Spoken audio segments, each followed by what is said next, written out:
What's up mga Kap and welcome to When in Halifax. On this video, it's a very interesting video because this video topic is from our KAP Ferd'z, Safra. I posted a week ago that I'm asking for a video topic to discuss in our channel, and one of the interesting topic that napili ko is kay Ferd'z. Ferd'z, maraming salamat for this suggestion. Sabi niya, expectation versus reality sa Canada, kung worth ba ang bansa kung saan ka man at ipagpalit sa Canada, advantage and disadvantage. It's very good questions because we have lots of KAP or kapatid natin that are planning to immigrate in Canada, but they are not sure, they are unsure of what to expect pag nandito na sa Canada. Malay mo, sa current situation mo is the best options na para sa'yo. Kasi pagdating mo dito sa Canada, baka magsisi ka. So I'm going to give you an idea what are the expectation versus the reality. So are you ready? Let's begin.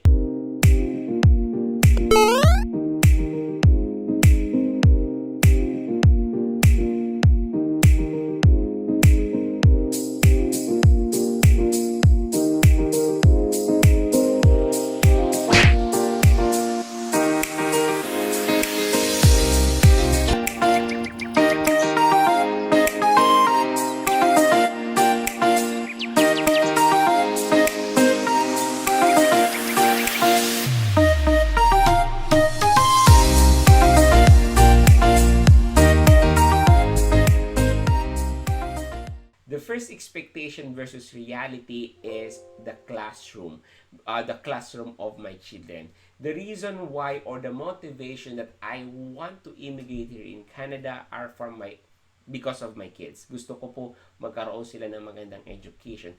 Considering the Canada as the, first class country, napakaganda ng education system. So I'm expecting that the school of my kids will be like Ateneo Dinagang Campus, Ateneo Di Manilang Campus, alam mo yun, may gate, di ba? May security guard, alam mo yun. So, you're expecting na parang Harvard, alam mo yun, pagpasok mo, may mga classroom, maganda yung mga building. So, reality is hindi po ganon. So, it's like a public school in the Philippines.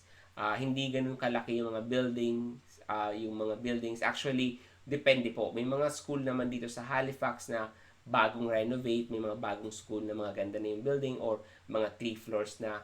Pero dito sa area namin kung saan nag-aaral yung mga anak ko is maliit lang siya. And actually, we heard a lot of complaints na overcrowded na yung school, but sabi nila overpopulated na yung estudyante sa isang classroom, marami na daw. And when we check 28 per class. So 28 per class, it's considered overcrowded. And you can see it if you're here in Canada, you can observe this crowd because may mga extra classroom nang ginagawa or tinatawag nilang portable classroom. So portable classroom is like a trailer, para siyang trailer na ginawang classroom. So actually, ngayong taon yung anak ko nasa portable siya. So that's the expectation. So, inisip ko malaki, maliit lang pala. And at the same time, if we're talking about overcrowded classroom, hindi mo siya makukumpara sa Pilipinas. My mom is a public teacher and also finished my elementary grades in a public school. So, nakita ko talagang yung crowded na totoo, which is above 50 students in one classroom. So, that's the overcrowded. So, 28, wala yan. So, the second expectation versus reality is the salary. So I'm so happy that we are paid here as per hour. So I'm so happy that when you are working, you will get per hour. So di ba? Ang sarap. Nagsasahod ka per hour. So, because in other countries, like you work in Saudi, you have a fixed salary which is per month. Correct me if I'm wrong. So if you're working in abroad, in Dubai, Abu Dhabi, Saudi Arabia, Hong Kong, you are always paid per month. Even in the Philippines, you are paid per month. You're not paid per hour. So here in Canada, you are paid per hour. So the minimum wage here in Halifax, because every province is different, but here in Halifax is $12 per hour. So imagine, if you work for 10 hours, you will get what? $120, right? But wrong. You cannot get the whole amount of $120 because you need to pay tax. Napakalaki po ng tax dito wherein yung trabaho mo na 12 hours per day is kulang pa po siya sa day-to-day because of the tax. Ang laki po ng tax na kinakaltas sa inyo every time that you work. Dito sa Canada, what I am expecting that I can save a lot of money, and once I work hard, I can get more money. No, because every time that you work, your salary increases, your taxes increases. So wag ka na lang magtrabaho na masipag, no? Joke, just kidding. But for me is you need to be wise and you need to save money as well. You need to be practical. Expectation versus reality na once nakatapa ka ng Canada ay buhay prinsesa ka na at prinsipe. So because nasa mayamang bansa ka at high standard yung yung bansa, buhay prinsipe ka. No. So dito sa Canada, kung sa Pilipinas meron kang katulong, sa Pilipinas meron kang tiya, sa Pilipinas meron kang uncle na tutulong sa iyo, dito po sa Canada ay wala. The reason why is napakamahal na mag-hire ng yaya. Napakamahal naman pong magano ng mga daycare, but you have the option to send your kids to the daycare, but it's very expensive to send your kids to the daycare, and it's very expensive also to hire nanny or yaya. So dito po, ikaw na nagluto, ikaw na maghuhugas, ikaw na maglilinis, ikaw na mag-car wash, ikaw na mag-garden kung meron kang bahay, ikaw na rin karpentero at ikaw na ang pintor. So lahat, you should be a jack of all trades because napakamahal po magkumuha ng tubero, karpentero, at pintor. So, it's a very high skilled. So, the reason why it's very expensive is yung mga high skilled workers natin are well compensated. Mas mataas pa po nga ang sahod nila. So, the bottom line is expectation, buhay prinsipe, nakaganyan ka, di ba? Pero the reality is no. Magtatrabaho ka, magbabaong ka. Pag umuwi ka, ikaw pa din magluluto. So, wala kang maasahan, kundi ikaw at iyong asawa, you need to help each other. Another expectation versus reality is savings. So, ayan, makakaroon ka ba ng savings dito sa Canada? So, dito sa Canada, expectation versus reality because I'm expecting that I can save a lot of money. I'm not saying that I don't have a savings, but I am saying that in my first year, I can save more money because I'm paying per hour. Per hour. Imagine. So it's very challenging to save money because there's a lot of expenses. You're going to pay your house. If you're living in a apartment, you need to pay your rent. Magkano yung rent? 1,200 per month. Diba? 1,200 per month.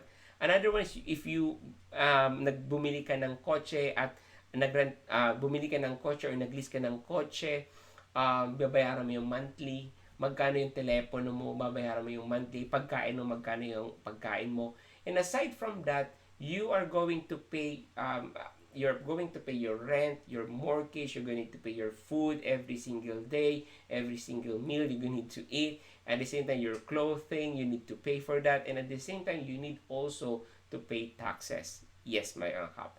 You need to pay taxes. The more you work, the more taxes. Always remember that. So, it's very hard to save, but it's not possible. Challenge because I'm expecting na okay, it's per hour. Nasa Pilipinas pa lang ko, papunta ng Canada. I'm trying to compute kasi sinerch ko na. What is the average salary of a nurse? Oh wow, eto yung salary niya, tinimes ko. So my goal is I'm going to work 40 hours per week. Boom. It's challenging to save money. But you can also challenge this lang. Expectation versus reality as an OFW, and this is very good to take note. Number one, I'm not an OFW mga KAP, but if you're going to compare these situations in Saudi, let's say for example, because my brother works in Saudi, my father works in Saudi, every single year, depends on the contract, but every single year, nakaka-uwi yung kapatid ko na libre yung pamasahe. And may sahod siya. And babalik na naman siya, libre na naman pabalik papuntang Saudi every single year. Dito sa Canada, if you're going to do that, you need to make sure you have money. Kasi kung wala kang perang pamasahe, uwi kang luhaan. Hindi po libre ang air flight going home and back. Wala pong airfare na libre dito sa Canada. Kung gusto mong uwi, if you're a permanent resident, pwede kang uwi anytime, provided you have your own money, you have your own money to buy plane ticket. That's the number one. Ito pa, reality versus expectation versus reality. Sa Saudi Arabia, for example, for my brother, sabihin na natin you have a place to rent, siguro babayaran mo yan per month, pero meron ka pang kasama, di ba? May mga kahati ka pa. Or maybe nasa free accommodation ka provided ng government, provided ng employer mo. So pag umuwi ka, hindi mo siya babayaran. Dito po sa Canada, umuwi ka ng pamasahe mo, magre-renta ka pa rin, nagbabayad ka pa rin ng renta. I experienced this nung umuwi ako sa Pilipinas. Sabi ko, yes, umuwi ako sa Pilipinas and I have lots of savings. What I'm going to do, I'm going to spend this in the Philippines. Pero hindi po pala. Kasi pag alis ko, kailangan kong tumabi ng pera na pangbayad ko ng kotse, pangbayad ko ng apartment. So pagdating ko sa Pilipinas, ayan, kailangan nung mag-cut ng cost because tuloy-tuloy ang bills sa Canada. So always remember that. Because in Saudi, maybe in Dubai and Abu Dhabi, correct me if I'm wrong, kapag umuwi ka, lahat nag-stop yung mga bills. Maybe some room for rent, baka pwedeng nag-bayad ka monthly, but everything stops. Diba? So, pagdating mo sa Pilipinas, alam mo na meron kang sahod. So, gastos galore, di ba? Kasi alam mo, next month meron kang sahod, di ba? Party dito, Boracay dyan, resort dyan. Pero sa mga taga-Canada, is tuloy-tuloy po ang bill. And ito pa, pagdating mo dito sa Canada, kailangan mo agad magtrabaho. Kasi, kahit pagod na pagod ka sa biyahe mo, kailangan mo agad magtrabaho because every hour counts. So, yan.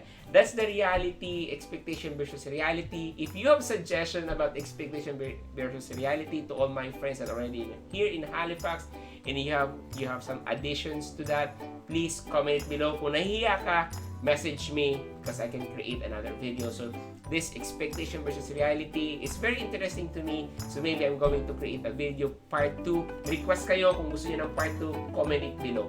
So, maraming salamat mga KAP for tuning in and supporting When in Halifax. Don't forget to like, share, and subscribe. See you here in Canada, KAPs. Bye!